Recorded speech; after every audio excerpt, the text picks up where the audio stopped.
माननीय आमदार डॉक्टर पंकजभाऊ भोयर यांना वर्धेतील जनता त्यांच्या कामाने म्हणजे त्याच्या कामावर प्रसन्न होऊन त्यांना तिसऱ्यांदा परत आमदार म्हणून निवडून देतील व अशी आम्हाला विश्वास आहे की एकदा आता या तिसऱ्या टर्ममध्ये ते निवडून आल्यावर नक्कीच ते मंत्री बनतील आणि आपल्या जिल्ह्याचा पुन्हा कायापालट करतील अशी. आपण सरपंच आहात, गेल्या 20 वर्षापासून आपण उमरी मेघे गावचे सरपंचपदी तुम्ही विराजमान आहात. तिसऱ्यांदा पंकज भाऊ भोयर हे भाजपच्या तिकिटावरती लढतायत. काय वाटतं तुम्हाला? माननीय आमदार डॉक्टर पंकजभाऊ भोयर हे त्यांच्या कार्य करण्याच्या क्षमतेमुळे ओळखल्या जातात. त्याच्यामुळे मी म्हणतो म्हणून ते विजयी होईल असं काही नाही आहे. कारण की आता जनता फार सुशिक्षित झालेली आहे.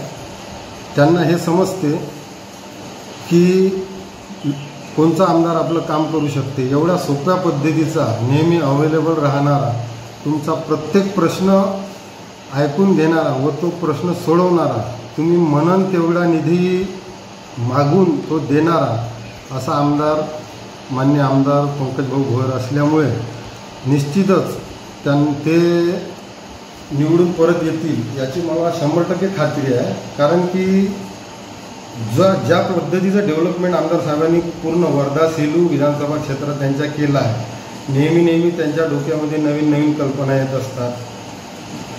जसं आता त्यांनी हा एक वृक्ष लावणीचा संकल्प हातात घेतला.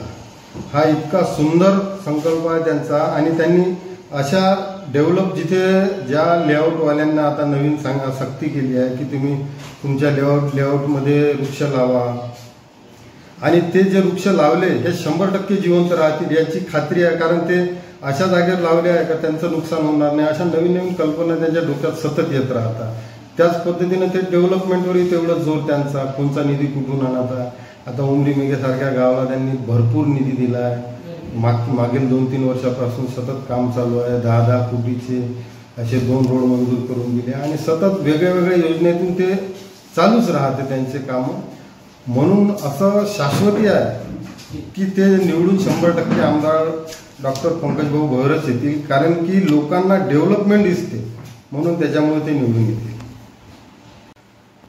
पुन्हा निवडून येण्यामागचं माननीय आमदार साहेबाचं एक मेन कारण की वेगळ्या योजनातून फंडिंग येते. हा तर मागच्या वेळेला जसं ते 8-9 हजारांनी निवडून आले होते. यावेळी जनतेचा कल लोकसभा वगैरे सोडून द्या, विधानसभेतला असा विषय आहे की लोकांना त्यांचे कामं दिसतात. त्यांचा कॉन्टॅक्ट जो पब्लिक सोबत आलेला आहे हा दिसतो आणि डेव्हलपमेंटच्या भरोशावर निश्चित यावेळी ते 25 ते 30 हजार मतांनी 100% निवडून येणार. असं मी नाही, माझ्या आजूबाजूचे जेवढे मित्र परिवार आमच्या ह्या मोठ्या ग्रामपंचायत आहे ह्या दाबून आम्ही आमदार साहेबांसोबत आहोत.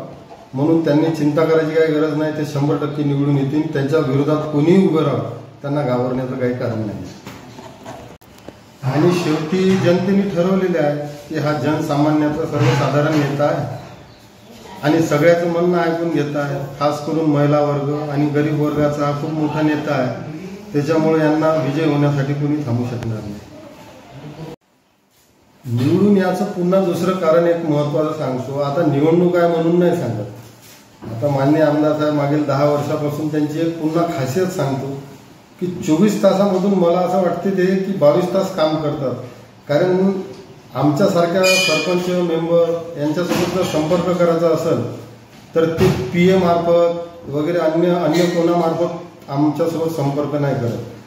त्यांचं काम करण्याची शैली एवढी वेगळी आहे का सकाळी 5 वाजता आम्ही झोपून राहतो तेव्हा आम्हाला फोन करून ते कामं विचारतात का तुमचे किती कामं आहे, काय, मला पटकन पत्र पाठव, व्हॉट्सअप कर, काय, ते लगेच त्याचे ॲक्शन होते.